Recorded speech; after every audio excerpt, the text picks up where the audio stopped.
Hello，大家好，我毛毛。我而家喺越秀區嘅一德路，之前咧應承過觀眾夠1萬訂閱就做一期教大家點樣揀海味乾貨嘅。咁揀完海味乾貨之後咧，我哋仲會去食一間好多廚房大佬都食過嘅雲吞麵店㗎。出發啦，Go！市面上常見嘅蠔豉有進口蠔同國產蠔。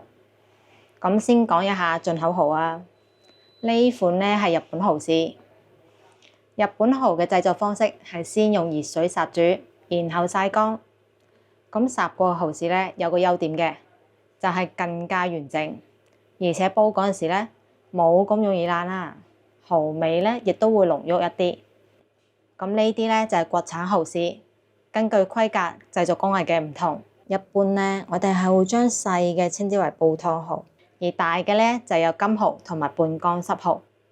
金蠔意思係生蠔開殼之後喺天然嘅陽光下面曬過幾日嘅蠔豉，所以又稱之為生曬蠔豉。呢種蠔豉咧蠔味係會比較鮮甜嘅。咁半乾濕蠔咧又稱之為爽蠔，一般係指汕尾出產嘅蠔豉。製作方式咧係先拖水，然後再曬乾。一般粵菜酒樓用得比較多。因為佢口感軟滑，而且個頭比較大啊。咁煲湯蠔咧就係指比較細嘅蠔豉啦。煲完湯之後咧，基本上就冇咩口感啦。蠔味亦都係比較淡嘅，不過價格咧係非常實惠㗎。所以煲湯用嚟調味，增加營養，性價比咧就顯得好高啦。另外咧仲會用竹穿住嘅蠔豉嘅。咁其實竹穿嘅蠔豉咧同金蠔係同一種。咁點解要用竹穿住咧？係因為要曬啊，咁樣一板一板咧就容易操作翻身啦。但係有個好大嘅缺點喎，就係攞支竹出嚟嗰陣時啊，好容易整爛隻蠔豉。所以依家咧一般講嘅金蠔咧係指呢種唔帶竹嘅金蠔，而帶竹嘅咧係會稱之為排蠔。咁點樣揀蠔豉咧？首先要睇樣啊，蠔豉嘅裙邊咧就一定要幼。裙邊粗，食起身就會有渣啦。之後咧就要睇色澤啦。選蠔豉最好就揀色澤偏青綠色嘅，或者係非常淺嘅啡色。千祈咧就唔好話揀顏色太深嘅喎，因為顏色深就係擺得太耐啦。咁蠔豉咧係非常之容易發毛㗎，所以見到有霉點嘅就千祈唔好買啦。另外咧仲有個技巧嘅。蠔咧係要散過春之後先至會長肌肉嘅，咁長咗肌肉嘅蠔豉咧口感就會更加紮實，可以稱之為靚蠔。咁如果蠔豉好大個肚，而且色澤咧係偏紅嘅，就係未散春嘅蠔啦，口感咧係會比較粉嘅。咁要記住喎，買咗蠔豉之後咧係要盡快放急凍保存㗎。你見啲海味鋪點解啲蠔豉冇放急凍嘅？係因為店家嚟去貨好快啊，其實咧並唔會長時間放喺常溫度嘅，而日常保存咧就一定要放冰箱急凍啦。煲粥煲湯咧建議就買進口蠔豉，首先煲起身咧冇咁容易散，而且味道濃郁。而鍾意煎蠔嘅咧就可以揀國產金蠔啦，味道都幾香濃，口感咧係會更加好嘅。之前提到過。廣州人辦年貨嗰陣時咧，多數係會買蠔豉嘅。其實係因為過年食飯嗰陣時咧，好多時都要圖個吉利。蠔豉發音咧就好似好事，搭配發菜一齊煮咧，就有發財好事嘅意思啦。咁無論送禮定係自用都係非常適合嘅。江瑤柱又名為江元貝，其實學名咧都係帆立貝。咁佢一般咧係有幾個規格嘅，但係先記住，國內一斤係指500克，稱之為市斤。一般喺一德路度買海味乾貨咧，都係市斤報價嘅，而喺清平市場咧就係公斤價格啦，即係1000克。咁講返瑤柱啊，由貴嘅講到平嘅，最大嘅有馬 L 貝，大概咧係有50粒嘅。價格大概係700蚊左右一斤，之後咧就有 L 貝啦，大概係60粒 M 貝咧大概係80粒，而 S 貝咧大概係100粒。另外仲有 SA、SSA， 咁規格越細，價格咧係越平嘅。再平啲咧就係圓貝碎啦。大嘅碎貝咧而家大概係500蚊一斤嘅，仲有嘅咧就中碎貝啦。如果要揾經濟實惠啲嘅，就可以睇一睇國產嘅圓貝仔啦。國產貝咧就有產地區分啦，大連嘅貝仔咧就品質比較好，另外仲有湛江產嘅，雖然平，但係乾度唔夠，而且係比較鹹身嘅，就容易發毛。咁點樣揀乾圓貝咧？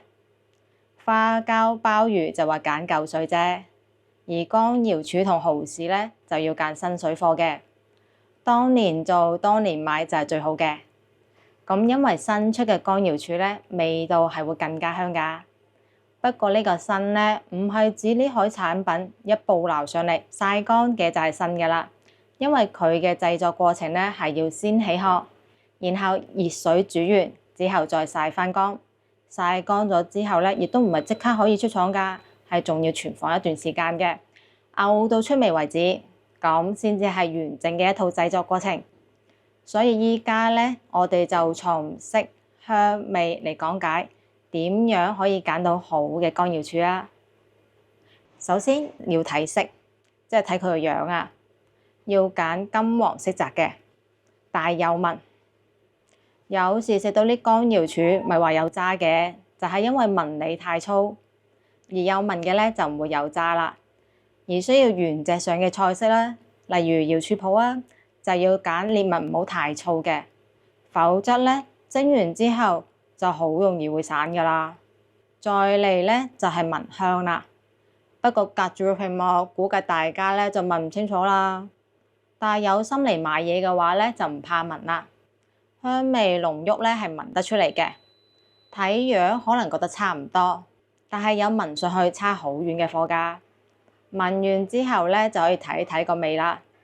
呢個係最好區分係咪當年貨嘅步驟，因為運輸會有損耗，所以從廠出嚟咧一路咧都係會有碎貝產生嘅。一般咧我哋係會保留呢碎貝嘅，俾顧客品嚐。咁靚貨先至唔怕試㗎。學識咗點買乾瑤柱之後咧，就要學埋點保存啦。如果只係短時間，即係1-2個月咧，咁樣密封好，放喺乾燥嘅地方就得㗎啦。而如果係要長時間嘅話咧，最好都係放返入雪櫃啦。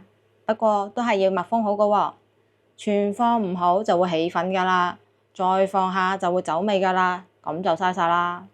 一般煲湯咧用碎貝就得㗎啦，味道都唔錯嘅，價格亦都係實惠唔少㗎。咁講完咗貴嘅，我哋就講一下平㗎啦。中國大連圓貝仔，而家嘅國產貝咧都有50頭呢種大嘅規格㗎啦，價格咧大概係600蚊左右一斤。不過我哋着重講一下日常會用到嘅規格啊，好似呢啲160頭嘅、300頭嘅，國產呢啲咧一般係以頭為單位嘅。頭咧，即係指500克入邊有幾多粒嘅意思。國產貝首先都係要睇色嘅，唔可以揀色澤太白嘅，太白嘅咧係唔夠乾嘅，亦都唔可以揀太黑嘅喎。太黑嘅咧，即係存放得太耐啦。咁呢種微黃色嘅到深黃色嘅咧，都係可以嘅。間唔中會有1-2粒色澤會偏紅嘅，咁佢係公貝嚟嘅，而唔係混雜咗啲舊貨。公貝嘅味道咧，其實係相對濃郁一啲㗎，不過數量太少啦，所以係唔會有太大嘅影響㗎。香味方面咧，國產貝咧係會淡好多㗎，不過都係相對嚟講嘅，因為價格咧亦都係比呢種圓貝低咗唔少㗎啦。至於味道咧，都係可以試嘅。咁海產品喺啱入口嗰陣時咧，係會有少少鹹味嘅喎，呢個咧係好正常嘅。而完全冇呢種味嘅話咧，用嗰陣時就會發覺唔夠鮮味㗎啦。咁認真試一試咯，食落去係會有鮮味嘅，先至係可以㗎。因為國產貝都唔係竹乾嘅，所以係仲要睇埋手感㗎。但係呢個手感唔係指硬啊，而係指乾濕度啊。一因為湛江貝鹽分比較多，手感嚟講一般係比較硬身嘅。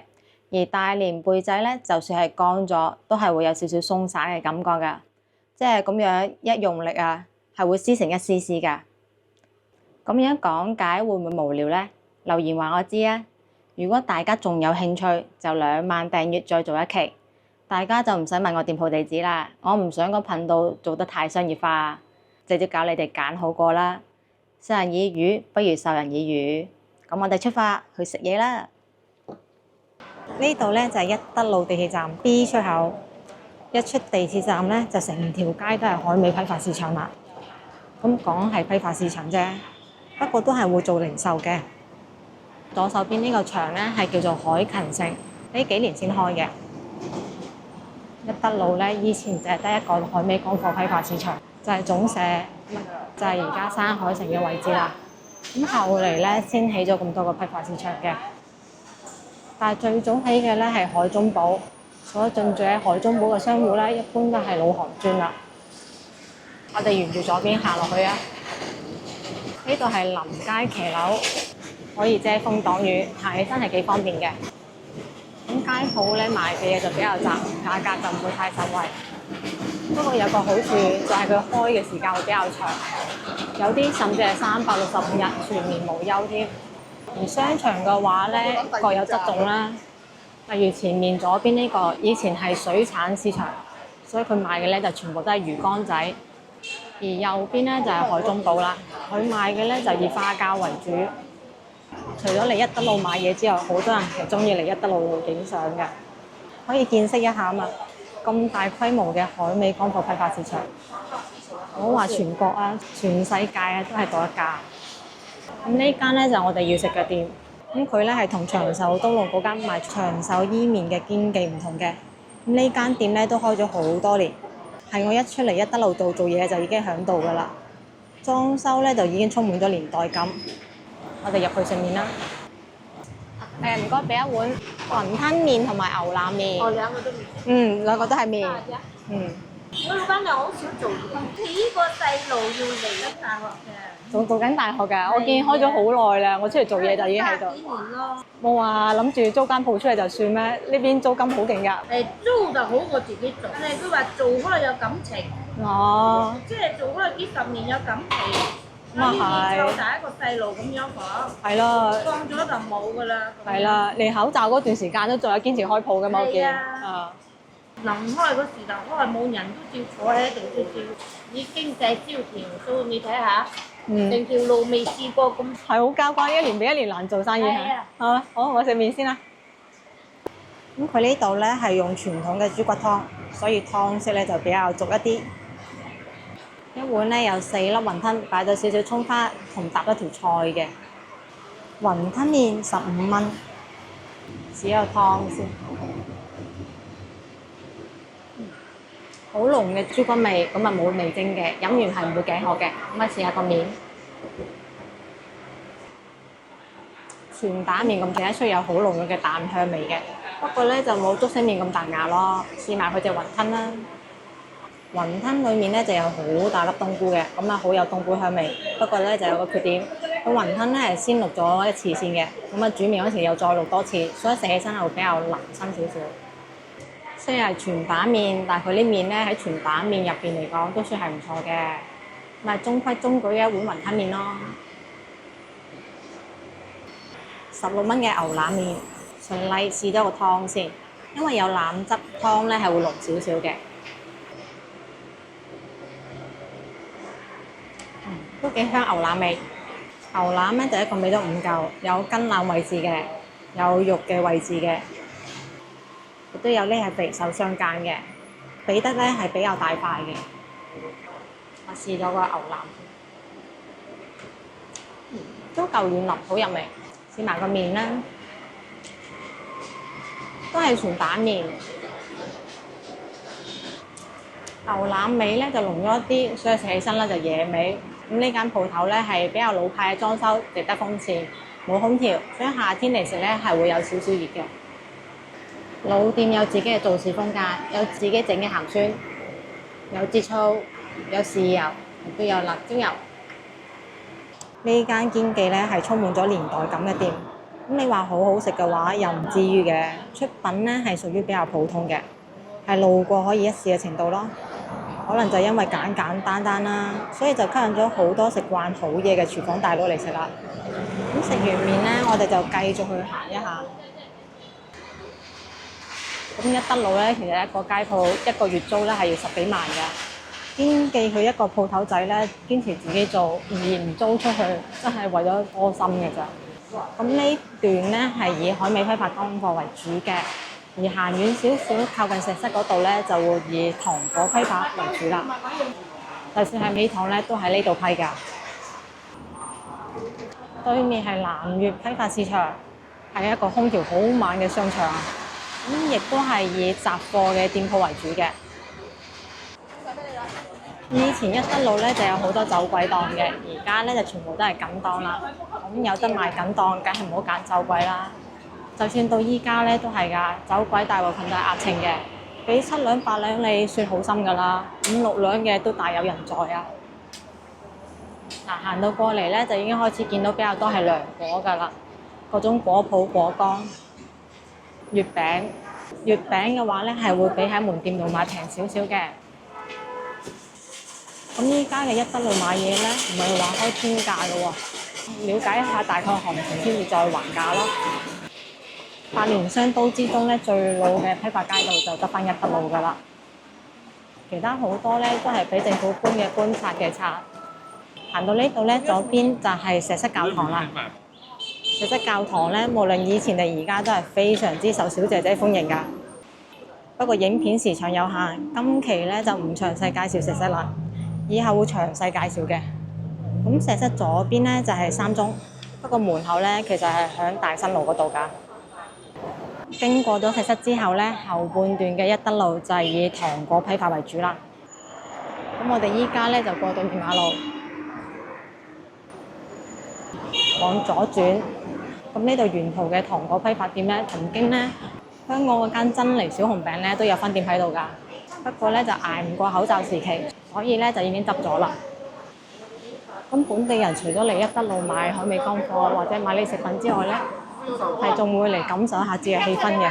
因為逢臨近萬聖節、春節、聖誕節咧，成條街啊俾人哋遊樂場啊，仲要有氣氛。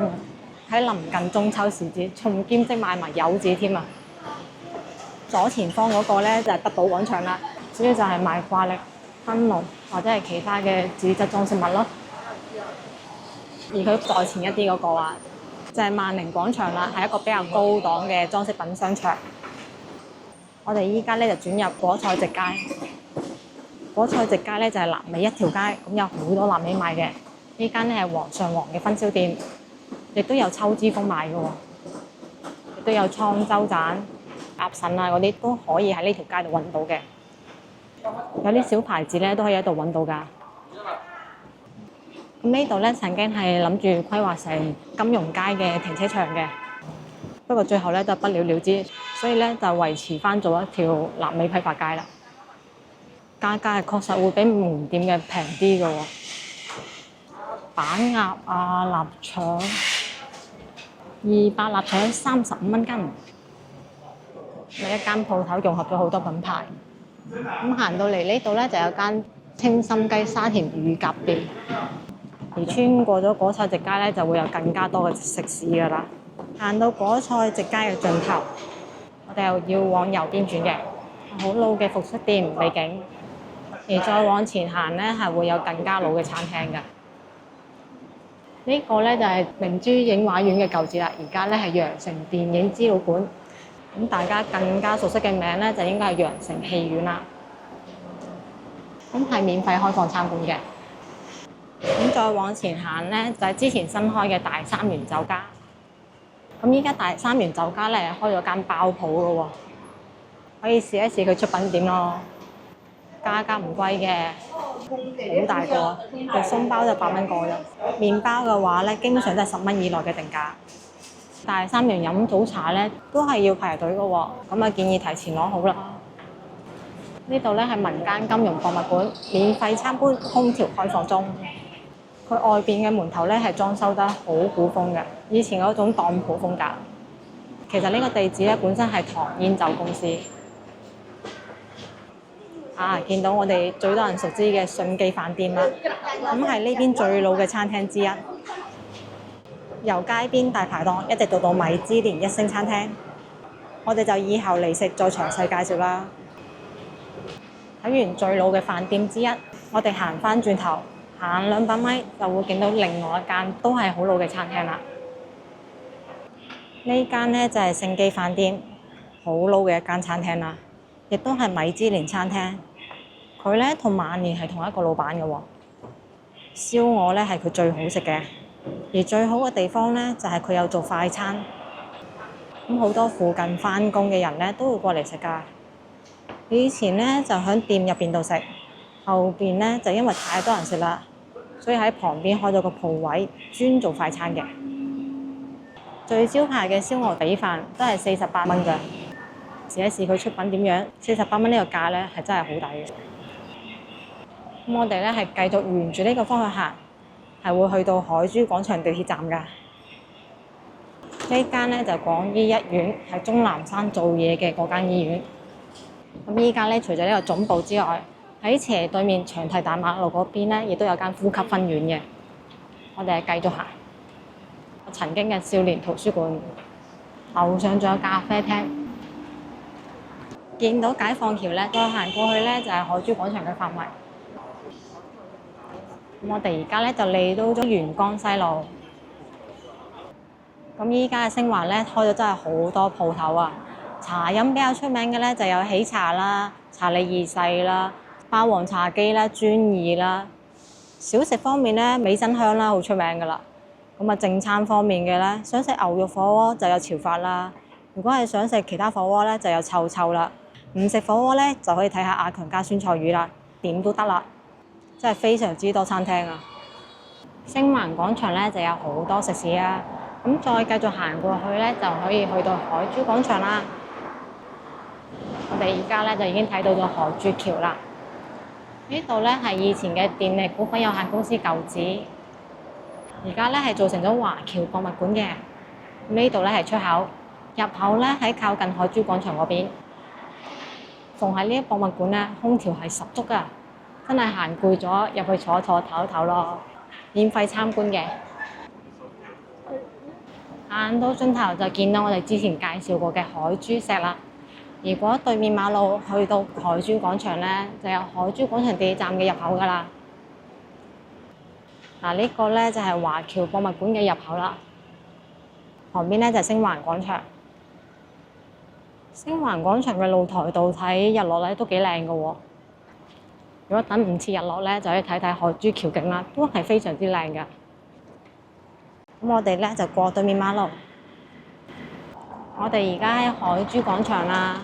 咁嚟到呢度呢，有好幾間食肆嘅。如果係想食粵菜飲茶呢，比較經濟啲嘅就可以揀萬藝上面嘅蝦餃妹啦。